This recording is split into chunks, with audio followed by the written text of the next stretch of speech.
is a tremendous pleasure to welcome Shannon Burns to this program. She is the midday host of Virgin Radio. How are you today, Shannon? Thank you for joining us.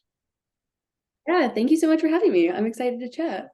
Yeah, I should like to begin by congratulating you on your engagement. Your partner's name is Sweet. Morgan, and yeah. Thank you so much. Appreciate that. Yeah, we're really excited. Mhm. So, have you guys set a date for the wedding yet? We haven't yet. No, we're planning for summer of 2025, but we don't have an exact date yet. We're both like not super stoked to plan a wedding because it's a lot of work. So we've been putting it off for the most part. Yeah, I understand. It can be challenging. Yeah, it's a lot of work. So, how did you guys meet?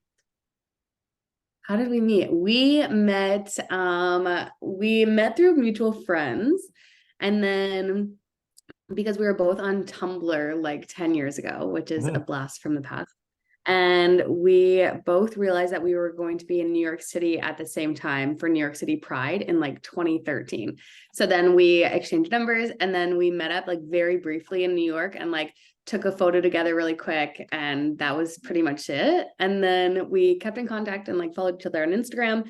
And then she ended up wanting to come to visit where I was living at the time because she had some other friends that lived in that area. And long story short, we all ended up going to Mexico together. So then we just became like really close friends and started going on trips a couple times a year. And then we were friends for like 7 years. And then during the pandemic, we just started FaceTiming more. And then we started dating. And now we've been together for like 3 years. And now she lives in Canada with me. And now we're getting married. All right, that's wonderful. Yeah, so what does she do?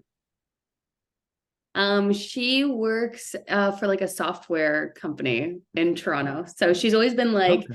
either like a nanny or a personal assistant, or so she's like an office manager for a company. She works with a lot of tech bros. Hmm. I understand. Yeah, I visit Toronto a couple of times, and it's not the best city to live in, frankly speaking. Yeah, it's really expensive to live here. I love the city. It's really great. The people are amazing, but yeah, it's definitely like pricey and So, tell me about Virgin Radio as well as your role as the midday host. Yeah, so I work at Virgin Radio, and there are 12 Virgin Radios in Canada. So I'm lucky enough to host the National Midday Show, which means that I host a show based out of Toronto, but then it airs on all the Virgin Radio stations across Canada. And then the station is like a top 40 station, so we play a lot of pop music. So I just host a show by myself and I talk about like music news and pop culture and like topical things that are going on around the world. But I always really try to keep everything light and positive and share a lot of good news because I just feel like as we know, the world can be a very negative place. Mhm. So I always just try and uplift people's day a little bit if I can. I understand. Yeah. So, do you choose the music that goes into your show? No, I don't choose the music actually. That's a great question.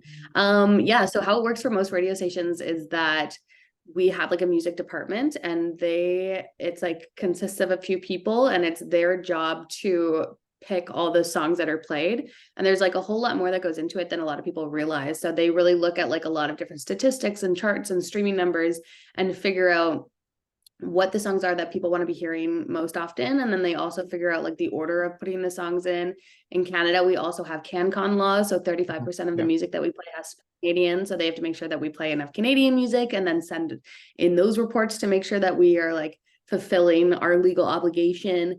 So there's really a lot that goes into it. There's like an entire department that does all of that stuff, and they will schedule all the music because sometimes too you don't want to make sure that there's not too many slow songs in a row or too many fast ones or too much of a similar genre kind of. So they really do a good job at making sure that that's all done in a good way. And then they send us the show. So for my job, which is, yeah, a lot of people think I'm just like picking the songs as I go and talking in between them. But my sole job is just to host the show that's like already put in place. So I'll come on every like 3 songs and do my whole talking part, and I'm in charge of like what I talk about and what I come up with and prepping the show in that way. So yeah. I see. So I spent 4 years living in Canada to do my undergraduate studies. And I was fortunate enough to actually host a radio show, although not a big Virgin Radio one, but just a local college radio station, um, which would become this very podcast. Um, it used to be called Musically Speaking because that's the best name that I could think of at the time, and it comes from my desire to talk about music with people. And yes, I did have to adhere to the Canadian content quota, which is I believe it's 35%. The last I remember is 35. So eventually I just evolved to like interviewing Canadian musicians because throughout my time doing the show, there were a lot of independent Canadian musicians who would send me emails to have, for me to ask to have their songs featured. And me being the talker that I am, I would also like to, do that as well as inviting them to my show to discuss, well, their music as well as whatever music that they may be interested in. Um, so yeah, so it's become this chat show format as it's doing. Yeah, that's so nice. That's cool. That's nice that it's like now kind of evolved and become this whole new thing. Mm-hmm. So how long have you been doing the radio hosting? Yeah, so I have been in radio for 10 years now, almost 10 years, which is pretty wild. So I graduated from college when I was like 20 and now I'm 30. So I started out at a radio station just as an intern and working on a street team. So like helping out with events that the radio station would go to. And then I just did that for a summer to get my foot in the door and for credits in college. And then the station that I ended up doing that for hired me on as a promotions coordinator. So I worked in the promotions department of a radio station. And then I really wanted to get on air. So I did that for about a year and I was looking for on air jobs. And then I ended up getting my first on air job, which was at a rock station in a really small town in Alberta in Canada. And then I did that for about a year. Really learned a lot there, and then ended up getting a job at Virgin Radio in Edmonton. So then I worked my way up at that station for over about 3 years. And then I ended up getting a job in Toronto at Chum, and I hosted their evening show, which was always my dream. I'm from the Toronto area, so I always really wanted to come back to Ontario and work in this area. And I just like love Toronto because it's a big city and all those things. And they had really, it just was full of all the radio stations that I grew up listening to. So I wanted to kind of have that full circle moment and be on the stations that I grew up listening to, which I got when I got a job at Chum, which was incredible because there's been some like very iconic people that have worked on that station. And then I hosted the evening show there for about 3 years before I was then offered the national midday show on Virgin Toronto. Awesome. Yeah. So I'm guessing you have way more experience with doing radio more than I am. I think I've only done this actually my career, so to speak, as a radio operator stopped during COVID. I still have my show, but I had to send it in like pre-recorded rather than coming into the studio to do my usual thing. So that's actually when my podcasting career, so to speak, began. Oh, nice. Yeah, we had a couple months during COVID where we were like pre-recording shows or like recording to tape or like live. Yeah, for a couple months there, which is so wild. I see. So from your experience doing both radio and presumably podcasts, what do you suppose is the difference between the two? Between radio and podcasting? Yeah. Yeah, doing a podcast, you really just get to like talk a lot more. So I think I've had a few podcasts in the past, which I always was very inspired to do because it gave me more of an opportunity to talk and to really discuss a lot of the things that I wanted to get more into detail about.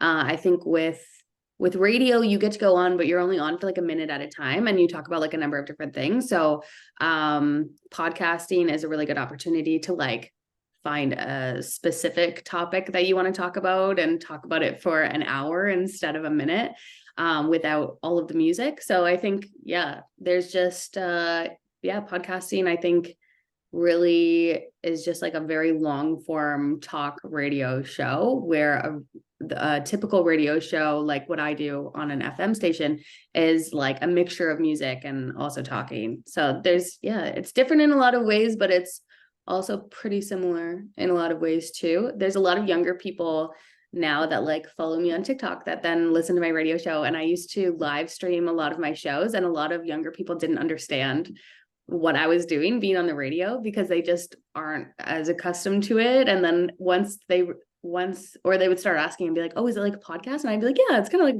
podcast. And then that would kind of click for them and they would understand. Or they'd be like, oh, this is like what my mom listens to in the car. And I was like, exactly that. Yeah. So there are definitely some similarities, but yeah, some differences as well. Yeah. I also know that you can spend a much longer time hosting a radio show because of this because of this was it intervals between the talking portion and the music portion. So I Yeah, often hear totally. that. Yeah. I often hear that. Oh, and Yeah, like because of advertisements too, right? pardon? Oh Advertisements, yeah. Yeah, ads. like my radio show that I do every day is 5 hours. Yeah, A podcast is typically like an hour or less. yeah. So this show usually lasts an hour, although there was one interview that lasted like 2.5 hours. Yeah, Damn, which was that's quite wild. something. Yeah, for sure. Yeah. I don't know if you're familiar with Joe Rogan's podcast, but often his shows like goes beyond the 3 hour mark, and I find it to be a bit excessive. Oh yeah, I know. I think I saw one of his with like Post Malone or something that was like close to 3 hours, and I was like, that's insane. That's so Mhm. wild. Yeah, and like eventually you just run out of things to talk about, and you just talk nonsense really. Yeah. So tell me about the college that you went through, which you graduated at 20. So that's remarkable. Yeah.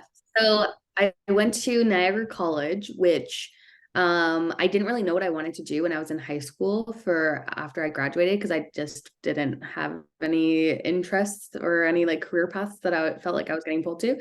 So I went to a college fair in hopes of being inspired. And then I came across a booth at the college fair for a broadcasting program at Niagara College, and it was for film, TV, and radio. And most courses around here in Canada that I've seen, you can either do like a 2-year radio course or you can do a separate TV course or like media studies or something. But this was a 3-year course for film, TV, and radio, which I thought was like incredible because I still totally didn't know what I wanted to do, but I saw that and I was like, that's like definitely the way that I want to go. So that was really nice because I could spend the first year experimenting and going to different courses for all 3 of those things and then really figure out exactly what I wanted to do after that. So I went into it thinking that I would want to work in like film just because I like really love movies and all of that. So I was like, okay, I think I'm either going to do like film or TV. Like that's what's calling me. But then I started doing a radio course and I just totally fell in love with it. I thought it was so fun. And a lot of the TV was more directed towards like news and sports. And yeah, those are great. I'm not a sports girl, so I just wouldn't be good at that. And then news is also just so serious. And I'm just not really a serious person. So I wanted to do that's I think why I was drawn more to radio because you get to talk about like topical things and pop culture, and that was always my interest, and you really just get to have a lot of fun at work. You also don't have to like wear office clothes, you can just like wear your regular clothes. And yeah, it was just really fun. And the whole point of like a radio show is to just like enjoy yourself, and the more fun that you're having on your show that day, the better you're doing at your job. So that just sounded like a great challenge that I wanted to complete. So I really started embracing radio and going more into that and really trying to like perfect my craft. And yeah, it turned out really great. And I think like radio is always evolving as well. Sorry, there's like construction going. Radio is always evolving a lot, and I think a lot it's evolved in the way that social media has become such a big part of radio as well. And that was always something that I was doing on the side when I was in college. I was always like making and editing videos and uploading videos to YouTube, and I was gaining like a following on Tumblr and things like that. So it's been really cool to see that whole like social media side that I get to do and still do, and then this whole like radio side like come together in that way. So it's been really nice. I understand. Yeah, and I wonder if you're still into movies as you were back then. Yeah. Oh, totally. It's like all I do is watch movies. I say it's like my only hobby. Yeah, I've been like sick at home all weekend with a cold, so I have probably watched like 10 movies. Oh, It's wow. great. I hope you're doing better now. Yeah, thank you. Yeah, I'm feeling better. So, what are those 10 movies? What are the 10 movies that I watched?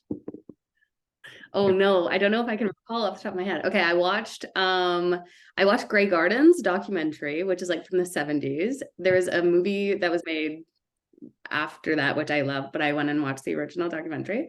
I don't know if I can name them all, but I did watch The Color Purple because I watch that every year. And I watched this like I watched The Lake House with Sandra Bullock and Keanu Reeves because I'd never seen it. That was good. And I watched this other, oh no, I'm gonna forget what it was called. It was like a movie that took place in Toronto. That's why I was drawn to it, with Michelle Williams and Seth Rogen. It was like Take This Waltz or something like that. It was made in like 2011 by Sarah Polley, who's incredible, and I love her as a director. So that also drew me to watching it. But I am sorry to say it was not a good movie. It was really, really bad. So I think that's why I hadn't watched it until now. And then yeah, I don't know, just like a bunch of documentaries. I love documentaries. It's probably my favorite genre. So I'm always drawn more to that. Mhm. I see. I have a friend who shares my taste in movies, and which I was really glad about because I grew up liking watching films. I am not a very social person. I don't believe that I've had too many friends even now. Um, that's like one of the two things I do to entertain myself as well as like keep myself company. The others doing this show. So even though I've become busier as a person, undertaking a slew of projects, right, other than school. But I try to watch at least one movie a week, and usually I have to like take it in chunks, right? Like an hour, like 1 hour at a time, because because of time constraints. But yeah, I have a friend who really likes movies, and he introduced me to like several well-known Canadian filmmakers. David Cronenberg is one of them. I'm basically a sucker for Cronenberg movies because of him. And the other is Adam Egoyan, who actually directed Sarah Polley in one of his most well-known movie. I think it's called The Sweet Hereafter. It's a rather Okay, sad, serious movie. So, yeah. that's interesting. Cool. Yeah, I didn't realize that she was an actress before she was like directing. But then when she was like blowing up with Women Talking and things, I was like researching everything there is to know about her. So it was really interesting. Yeah, I think I was aware of her like before, yeah, Women Talking came out, which I haven't seen. Have you? Yeah, I saw it. It's incredible. Mhm. It's great. Okay, well, I should see it then. Okay, how did your interest in popular culture begin? Yeah, that's a great question. I think growing up, I grew up in like a really conservative community. So I grew up in a church that was like really strict against, there was just like a lot of rules about like the outside world. So we weren't, I don't know, anything that was too like worldly or like pop culture, celebrity, or Hollywood, like any of those things were kind of frowned upon. So I think I really liked it because I wasn't allowed to like it. So it was kind of this like rebellious thing where I loved like sneaking magazines, and I like loved buying a Britney Spears CD and like hiding in my room and like not telling my parents. So I think it was a lot to do with that. I was just like always really drawn to it. I was always very interested, and I was like always at school catching my friends up on like, I remember like going to school the weekend after like Ashley Simpson was caught lip syncing on SNL, and I was like, couldn't believe that happened. I was telling everyone on the playground, and like no one cared. And I was like, guys, this is such a massive thing that happened. So I was just very always like drawn to that, and then wanting to like share those stories with other people that like might have not seen that. So I see a lot of like, I feel like now I do a lot of like pop culture TikToks, and I love being like the first one to like be talking about a story or like tell people pop culture moments that people haven't heard of before. So I definitely can see the ties of like when I was younger and was really into telling people all of that, or just like my interest in that in general. And then where I am now in my career and things like that. So it's very interesting in that way. But yeah, I just always really loved it. Like Much Music was such a big thing in Toronto, where they would just like have celebrity guests in and they would have people interviewing them. And I just thought that was like the coolest job in the world. And I grew up watching a lot of Oprah, where she was like always interviewing people. So I think just from a young age, I loved that idea of like getting to be that person that talks to the artist or the actor or celebrity and getting to ask them the questions that all the fans want to know and getting those stories as well. So now I've been lucky enough with this job to get to interview a lot of artists and celebrities, which is just like really rewarding, and it's really, really fun. And then also my dad just loved movies. So he definitely was the person that like showed me so many different movies. He unfortunately passed away when I was like 9, but I have like majority of the memories that I have with him are just like us watching movies together on like a Saturday night. So I think I've really held on to that. And then that's also been like why I love it so much. Yeah. I don't think I've had the easiest relationship with my parents, but recently, and especially because I'm living quite far away from them right now, they're living in Vietnam, the country that I'm from, and I'm currently living in Hungary. But I've been trying to connect with them through the medium of popular culture too. I would introduce them to these movies that I've seen that I really like, and also some of the music that I really like too. I think for my dad, it was actually Leonard Cohen and Nick Cave um, that helped me connect with him.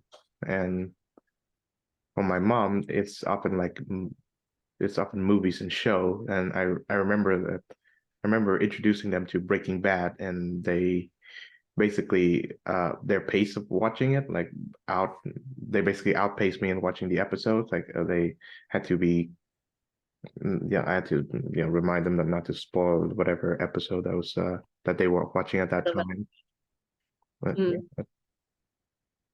Yeah, that's sweet. I think that's another reason I really like pop culture too. I think people see it kind of as maybe like immature or like, I don't know, trying to keep up to date with like what's going on with Taylor Swift and Travis Kelce, like all these little things. But I think that's kind of the reason that I love it so much as well, is that it does help like human connection. And it's like I can meet a stranger on the street, but we can already talk about these other people as if they're like our mutual friends. And then we have these things in common. Or if we have the same taste in music or movies, that just like tells you a lot about a person. So you can kind of have a better understanding of the people that you're around and connect with people in that way. So I think it's, yeah, just like you were saying with your parents, I think it's really cool that it like has the power to do that. mhm. Perhaps a topic somewhat relevant to your daily show or your routine show, whichever routine that you're on. How would you explain the popularity of Taylor Swift? How would I explain it? Yeah, how do you view it? Like, where do you think it comes from? Yeah, I think we're seeing something happen right now that is like so wild. I feel like I don't know if there's even anyone that we can like compare it to. Maybe like Beatlemania, when they just like really took over the whole planet. But I think she's just I already considered her to be like one of the top artists in the world, but I think she's just like bringing herself to an entirely different level that she already was at. Like I read something today that said like she just broke the number one streaming record on Spotify for a day, a week, a month, and a year, and has now become like the most streamed artist of all time. So it's just like she is breaking records that have been set by so many different artists, and she's also just raising the bar so high that it's making it nearly impossible for other artists to even reach that. And a lot of that, of course, has to do with her re-recordings, because it's really helping her just like get even more numbers and streaming numbers and things. But yeah, it's just like this whole phenomenon. And I think even like her concert film came out this weekend, and seeing all people like videos of people in the theaters just like holding hands and like dancing and doing all these things, I think it's a very cool thing to witness. And I think it's just very innocent, and it's very positive, and it's very like I don't know, it's just really nice to see like women come together, especially in this way, similar to like when the Barbie movie came out this summer. But I think this is even like another level than that. So I think it's just, yeah, it's really nice. I think it's a good way for like people, specifically women, to connect. She's really like created this whole world. It's wild. I see. I suppose it has just a lot to do with like my gender that I don't find Taylor Swift like particularly appealing. I know that she appeals more to girls than to boys. Um, but I do remember that there was a time when Taylor Swift actually boycotted Spotify because she believes that it doesn't pay artists enough. So she went to have her music like exclusively streaming on Apple Music instead. And that was in like 2014. So I remember when Taylor Swift was playing everywhere on the radio, and I didn't like it then, and I unfortunately don't like it now. No, yeah, well, not for everybody, but for the majority, I guess, is what we're seeing. I see. So I'm guessing you have had a chance to have her on your program. Yeah, I interviewed Taylor about like 4 years ago, which is pretty Mhm. crazy.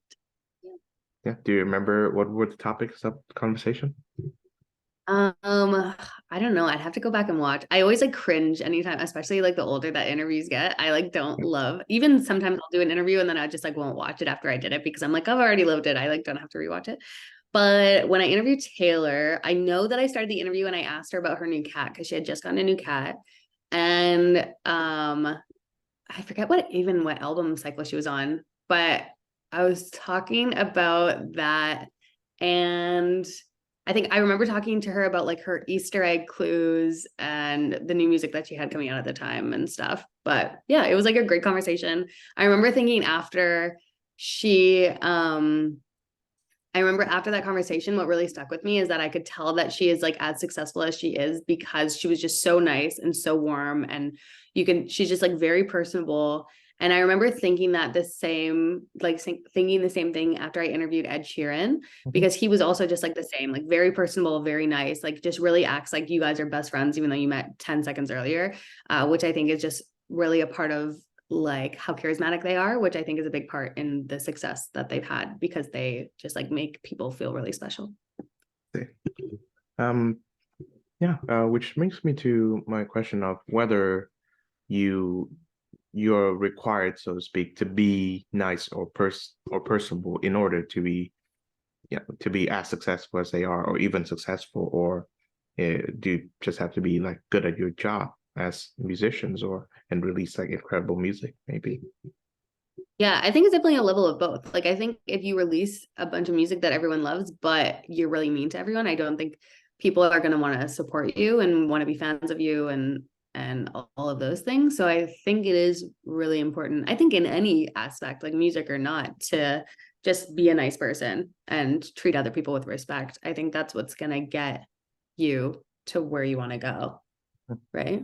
Yeah, and I take your point that I began doing this podcast like formally, like I started recording these episodes since late 2020. So I do have those recordings, and I do have them like on my podcast feed, but I virtually never listen to them, just like you said, Right. because I find that those were like the first steps in being a podcast host, and I was like really nervous. I'm less nervous now, but you can see that my nervousness like shows through the interview. Oh yeah. Yeah. And same. Like I still to this day get so nervous with everybody that I interview, which I really need to get over because usually what happens is I get really nervous and then I go and once it starts, I like totally relax and I'm like, okay, I got this. Like I have prepped for this and I know what I'm doing and I've been doing this for a while. And then as soon as it's over, it's like usually has gone well or good. And then I feel good about it and then it comes out and then it gets a positive reaction and then I go and do it all over again. But I still go through that cycle where every single time I'm like, right before the interview, I'm like, I am so unqualified for this. And it's like a whole imposter syndrome thing where I'm like, I can't believe that somebody's letting me do this and or talk to someone that's this famous. And this is going to be such a disaster and I'm going to fail and everyone's going to hate me and all of these things. And then it usually just like goes fine. So yeah, definitely, I think something more people deal with. Mhm. Yeah, I'm glad to hear it. So, what are some of the experiences that you've learned interviewing people? Yeah, I think I've learned that a big thing that I've learned is that like celebrities are people too. Like they just have good days and bad days, and they're just like I think we put these people on a pedestal and we consider them like otherworldly or just like above the regular person because they have this special skill or they're very rich or they're very famous and very popular and things like that. But the more you talk to celebrities, you really just start to understand that they just are humans and they have faults, and they have like things that they get nervous about and all of this stuff. So it's really nice to just like talk to people more on a human level and talk to them about like the things that they're into or not into. And then, like I said, like sometimes people don't have great days, so you can tell maybe they just like are a little bit in a grumpy mood, and they're not in a mood to like talk as much as they normally would on other days when you watch them in other interviews and things like that. So I think what I've learned is that it's just really important to like do your research. Like for myself, I really don't want to ever kind of like waste people's time. So I really want to right off the bat in an interview, like show them that I am a fan of theirs, and that I have like, I'm well versed in the things that they do, and I have questions prepared, and I try to like connect with them on things that I know that they're interested in or want to talk about. And I try and make it just like an enjoyable situation to be in. And for the majority of the time when I do interviews, they're only like 10 to 15 minutes long. So I really have to just pack everything I can into that short amount of time and get like the sound bites and talk about the music that they're promoting and get all of that out there, but then also try and like ask them questions that they maybe haven't been asked before, and really just be, like I mentioned earlier, like be that person for the fans to like get the answers to the questions that they want to know. So that's always kind of my goal, is like is to get information out of the artist that like isn't already out there on the internet, that their fans would be like really happy to learn about. I see. So in your experience, what are some of the most common topics that musicians and artists, especially famous ones, like to talk about? Yeah, I think like, well, obviously music, like because I host a radio show, the majority of the people that I talk to are artists. So I think that music, number one, is just like something that is always a part of the topic of conversation that we're talking about. So, and that's always just something that they are obviously really interested in, because that's what they do for their job. And that's probably like a passion. It's been a passion of theirs, probably usually, typically from a very young age. So it's always really interesting to hear different perspectives from different artists about like what they prefer, whether it's like performing on stage or writing or being in the studio or different things like that, because everyone always has different preferences of the things that they like, or how they put together an album, because everyone's different in that way, or how they write a song, or whether they start with the melody or they start with the lyrics, and like other artists that inspired them in their life, or just like stage presence and fashion and all of those things. So it's really cool because everyone is always really different in a lot of ways, and they handle themselves differently in the industry, and they're inspired by different people. So it's really nice to get into those conversations. And a lot of the times songs are inspired by like things that have happened in their life. So it's really cool to be able to dive more into like the stories and the situations that inspired different songs. So here might be an interesting question, but I suppose whether you've directly asked them or not, what do your guests feel about, say, being talked about, like being the topic of conversation for many people who they don't even know? Yeah, like having fans and strangers and everybody talking about them. Yeah. Actually, that is a great question. That reminds me of when I interviewed Olivia Rodrigo. So I got to interview her right after Driver's License came out. And that song, if you remember, like just took over. It was like, ended up getting streaming records for like just how many people were listening to it in the day that it came out, because it is just such a great song. And the story in the song was really struck with a lot of people, because it was about her dating someone and then him moving on to someone else.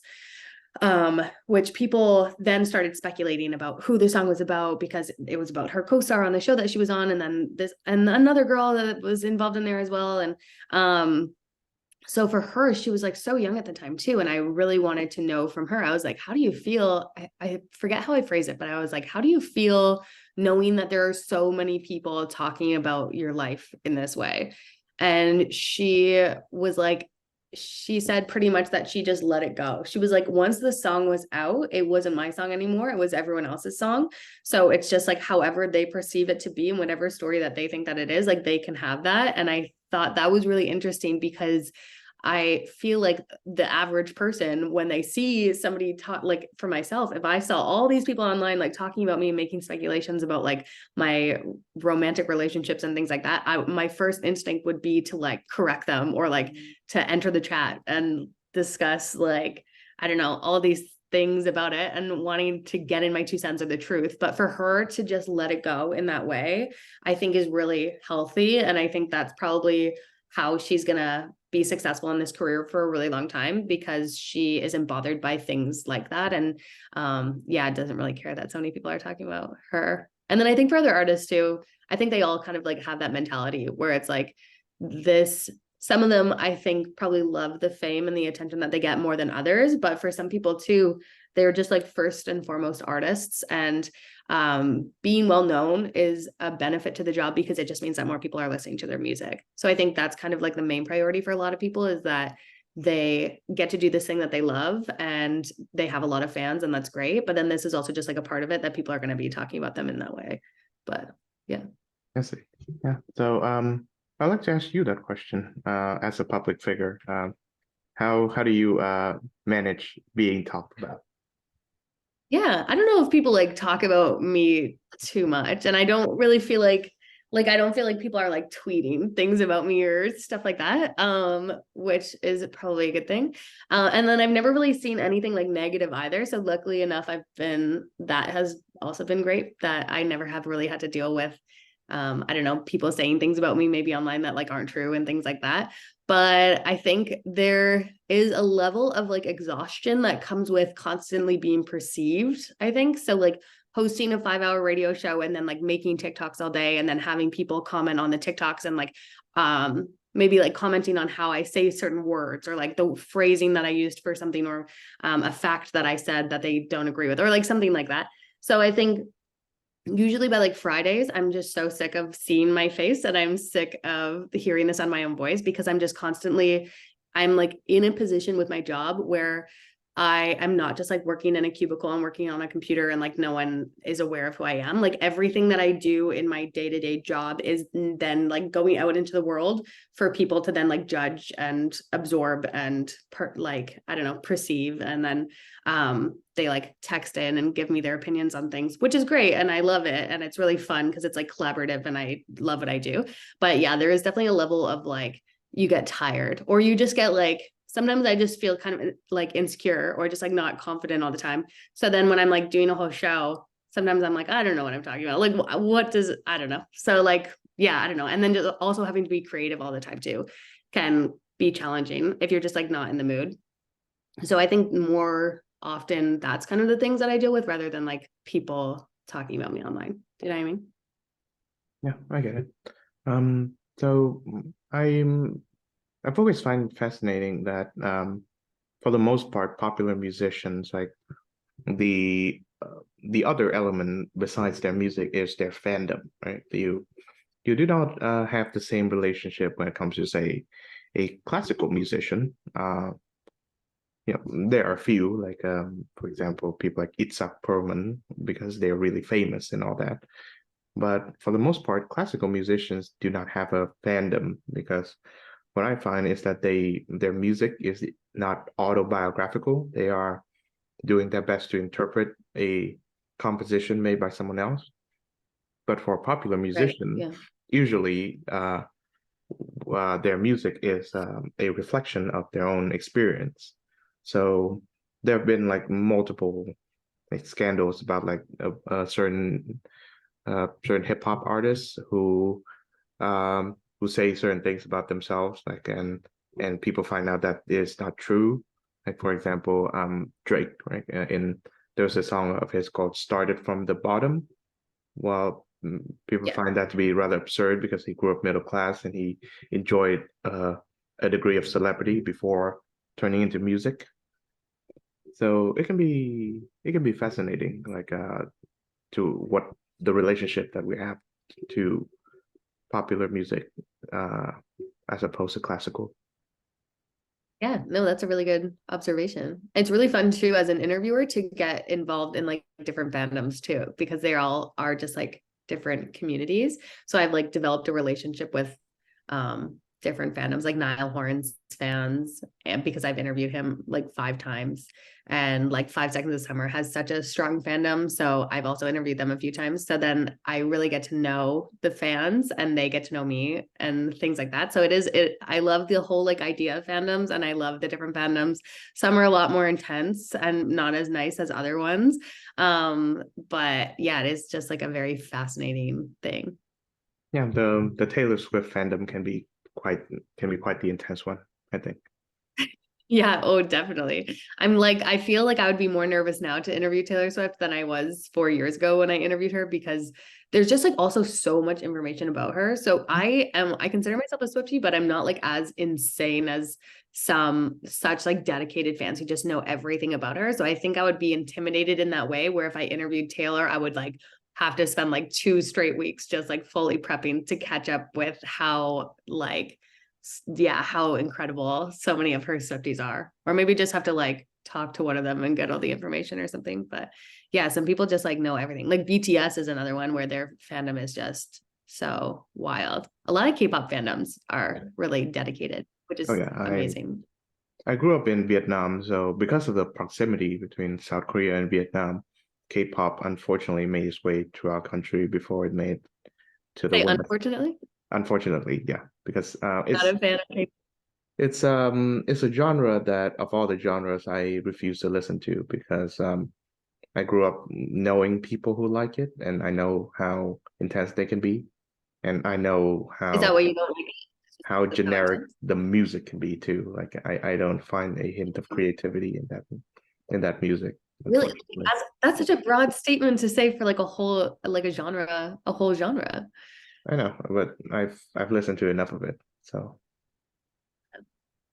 Nice. What um music do you listen to? What are you into? I mean almost all kinds of music. Like I like good music when I hear it, like classical and popular alike. Um and I mean I recently listened to Rumors by Fleetwood Mac because that album has a lot of personal resonance with me. There were like these few like bad events that happened in my life where uh closest when I was living in Vienna, a closest friend I know, like she basically stopped being friends with me. So I've been spending my days listening to it. Yeah. And Yeah. so it's an album that helps me find a sense of comfort during bad times. Yeah, I totally get that. That's one of my favorite albums. So totally relate. Mhm. Um, and yeah, I believe you mentioned this earlier, but I have seen like a video clip of audiences attending the Taylor Swift movie, and then they were holding hands in circles and they were like prancing around, and Yeah. that's one of the activities that you would never catch me doing. That's what I'm saying. Oh yeah, gotcha. Yeah, But but you can also still recognize that it's like such a nice thing for people like connect on that way, right? perhaps. I guess I take a different view in that I worry about I'm guessing you know the term parasocial relationship is when you have an intense feelings for someone that you did not know, and then you make it so that you're almost like in a relationship with them, whether it's a friendship or an Yeah. actual romantic relationship. It can be something. It can start with having the artist's poster in your bedroom. Then be it can go so far as to like stalking the person. Obviously, that happened to Jodie Foster, for example, and others. Um, and I've interviewed musicians on this show, at least one of them, who says that they've been the subject of a stalking. So, but I certainly believe that there is a degree of toxicity in in I guess putting this figure, this artist who, as you've said, is fully and completely human on a pedestal, and expecting way too many things out of him and her. That brings me to that 2000 song by Eminem that becomes famous for I think the wrong reasons. Stan. Nowadays, people call Yeah. themselves that, but they don't understand that that song is about a pathological fan of Eminem who, at the end of the song, murders his own pregnant wife because he was frustrated that Eminem doesn't return his letters. So I like to hear Yeah. your thoughts on it. Yeah, well, I totally agree with what you say about like parasocial relationships. I think there is definitely like a line or like there a healthy balance that you can find in it where you can be a fan of someone, but I think as long as you understand that they are human and that they're not perfect and they're not always going to make the decisions that you want them to make, I think that's a good way to maintain like a healthy celebrity fan relationship. And then, like you said, like stalking is definitely a situation that does come up with different artists. That was a big thing that came up pretty recently with Taylor Swift, where people are going to her concerts and it's sold out and everybody is like even being outside of the concerts just to hear her voice and things like that. But then as soon as she wasn't doing a show and she went to her friend's wedding, Jack Antonoff's wedding, all of a sudden all these like thousands of fans showed up outside of where they were having dinner, which is like not that is what I would define as like crossing the line. Like, okay, you can go to her show for sure. You could like bought a ticket to go to her show, but don't show up where she's having like a private time with her friends. And I also think too, if you're such a fan of her, like respect her privacy in that way. Don't wait outside of her house. Don't like do all these things. But I think for fans, especially like younger people, they just don't have that they don't understand like what is crossing the line or not. So yeah, it's just like very fascinating um just to like see how that happens. But there are like I feel like every celebrity has had some sort of instance with like having to get a restraining order against a stalker because people just get it in their head that they are friends with this person even though that person doesn't know them from the relationship that they build with them online. So I think it can be really beneficial, especially if you are somebody who like during COVID, for example, like people weren't able to connect with humans as much as they wanted to. And that is such like we as humans we crave connection, so I think that's why a lot of these relationships get formed. Yeah, so I think it's just about not crossing the line in that way. And going back to documentaries, because I love documentaries so much, there's a documentary that's called I Think We're Alone Now that really gets into all of that because it's all about the 80s singer Tiffany, who is famous for having that song I Think We're Alone Now, and it's about these two people who are stalkers of Tiffany, but they're convinced that they are like friends with her. And they are dealing with their own like mental health issues and things like that. But it's following these two people as they like are getting written about in newspapers as being her stalker, but then they're like so excited to see their name next to Tiffany in the newspaper. They like can't grasp the concept of the fact that they are in the paper because they're stalkers. So that one is really fascinating to like dive deeper in on like parasocial relationships, and yeah, it gets into all of that stuff. It's really good. Mm-hmm. Yeah, and what was I saying? I'm I think the idea of parasocial relationships can also extend to people who are not celebrities, like people who you know only on an approximate basis, and then you misjudge the extent to which you're close to someone. I know that I've well, the colloquial term is having a crush on someone, right? I think that's a form of parasocial relationship. Uh, I've had I've had that happen to me too, during my time in university, where I fell for someone who, as it turns out, may not be as close to me as they wanted to, and it can be rather devastating once you find out about it. And if the person gets the wrong idea, then it can be even worse because they get the wrong idea and they basically stop being in contact with you or anything. But it is true that humans are humans are social species, and we enjoy we enjoy connection. But for me, I've always had to learn and learn again. To what extent can a healthy deep connection be achieved and managed?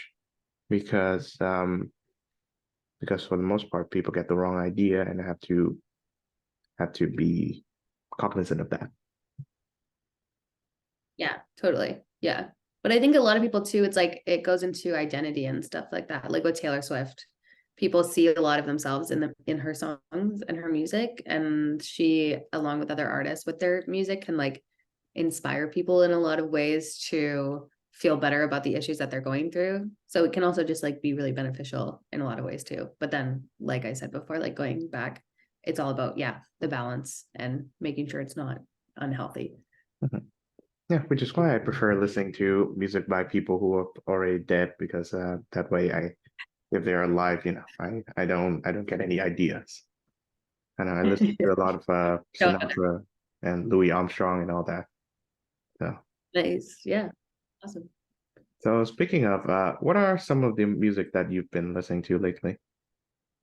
Yeah, I've been listening to all weekend. I've been listening to Troye Sivan's new album that just came out because it's just a work of art. It's amazing. I've been listening to a lot of Renee Rapp, who's a singer. I'm interviewing her next week. So usually if I find out that I'm interviewing someone a few weeks in advance, then I can really just like dive into everything that they do. So I've been listening to a lot of Renee Rapp. And then I listen to like a lot of top 40 music because I listen to that all day, every day at work. And then when I'm home, I do listen to like a lot of classical, because I grew up like learning, I play violins. I would just like was classically trained for many years. So I just enjoy classical music. And then also just like a lot of like blues and things like Billie Holiday and Carole King and like that whole genre I really like too. Yeah, right. Going back to what I was thinking of earlier, I don't know to what extent is tabloid press popular in Canada, but I know that it's really popular in places like the United Kingdom, where uh, basically, the private lives of famous people are discarded because in favor of these like sensational coverages, right? Whether it's true or not. And it always has to do with like celebrities, or in the case of Britain, the royal family. And Yeah. the people who purvey and distribute these stories, they would say that, well, the public has a right to know, which is true to some extent, but it does border on like violation of ethics. Yeah, and like stalking. That reminds me of like I just watched the Beckham documentary and they were talking about how the like live news would cover David Beckham dropping his kids off at school in the morning. And that would be like a helicopter would be flying over. That would just be, they would live stream that, where it's like they're sure you can report on them and have like talk about them in different ways, but like to follow their children as they're going into school, like that is so insane. So wild. Yeah, and speaking of the royal family, I know that Princess Diana, I don't know to what extent is she like well loved in Canada the way that she is in England, but Yeah. yeah, Yeah. she Well, was we're a under the big, monarch in Canada, so the royal family is like a big part of Canada as well. okay. Yeah, so she was a victim of the tabloid press too. Like she was routinely haunted by them. Yeah, yeah, that was pretty crazy. Mhm. Wild. And I think that's why like Prince Harry speaks out so much now about that and paparazzi and things, because that's literally how she lost her life. Mhm. Right. So is Harry and Meghan living in Canada at the moment? No, they live in LA. They lived in Okay. Canada during the pandemic for a Okay. bit, and then they like, yeah, set roots in LA. I see. Okay. So tell me about some of your non work related hobbies, that you've mentioned movies. So what else are there? Yeah, movies is a big one. I love like exercising, so whether like walking or I like going to the gym, doing yoga and things like that. And then spending a lot of time with my friends. I have like a really big friend group in Toronto that I love. And we're all queer. So I think yeah, just enjoy like being involved in like the LGBTQ plus community. And I, along with a couple friends, like throw queer events in the city of Toronto as a way to like help people, like queer people connect in a lot of ways. So I do a lot of that. And then, yeah, just like hanging out with friends, chilling. I love like sitting on a patio, having a beer, all of that stuff. Awesome. Regular thing. Yeah. Yeah, I'd love to go to back to Toronto at some point. I remember being like overwhelmed by the skyscrapers whenever I look up. So that's my favorite memory of Toronto. Oh, that's nice. Yeah, I like it a lot. So final question, one that I as musicians on this show, but I would make an exception to you because you're a lover of music. What does music mean to you? Oh, that's a great question. I think we've talked a lot this hour about like human connection and things, and I just think music is just another example of that. I think it can I I was watching an interview the other day. I think it was with Tim McGraw, and he was talking about how songs can sometimes say the words that we have a hard time finding. So I think if you are like feeling a certain way about someone, sometimes you can't get the words out in a certain way, but if you send them a certain song, it can kind of speak for you and it can get across the message that you're trying to get across.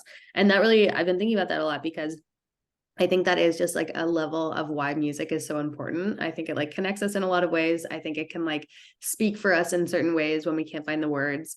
And I think it's just like a very beautiful thing that evokes a lot of different emotions. And yeah, I don't know. Like I was listening to like a Noah Khan song recently, and then I just like randomly started tearing up because it was just like such a beautiful song. And I was like, that's so wild that a song can just have that effect on someone in that way. So I think it's really, really sweet. That's why I love music. I love like the connection that comes with it. I love going to concerts and like hearing everyone connect in that way. And you can just like relate to people. And I think we're seeing right now too, where like you can cry at a concert and the other person near you is also crying, but no one's embarrassed because it's just like we're all experiencing this thing together. So yeah, I just love music for that. So it's very wonderful, magical.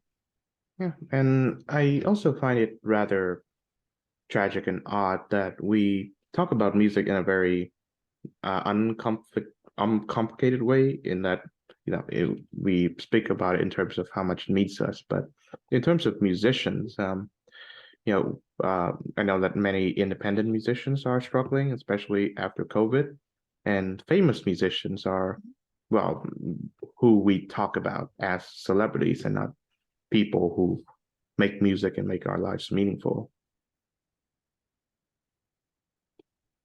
Yeah. No, totally. Yeah, it's like it's hard to see a lot of people struggle in that way. Or like everyone who's trying to make it and then like isn't going to make it. But it's also nice to just like see the amount of music that comes out with that and yeah, see the ones or the smaller artists like who aren't even signed to a label go on TikTok and make a video and then it blows up and everyone connects in that way. So it's yeah, overall it's just like really cool to witness. Well, on that note, thank you very much, Shannon Burns of Virgin Radio, for joining this program. Yeah, thanks for having me.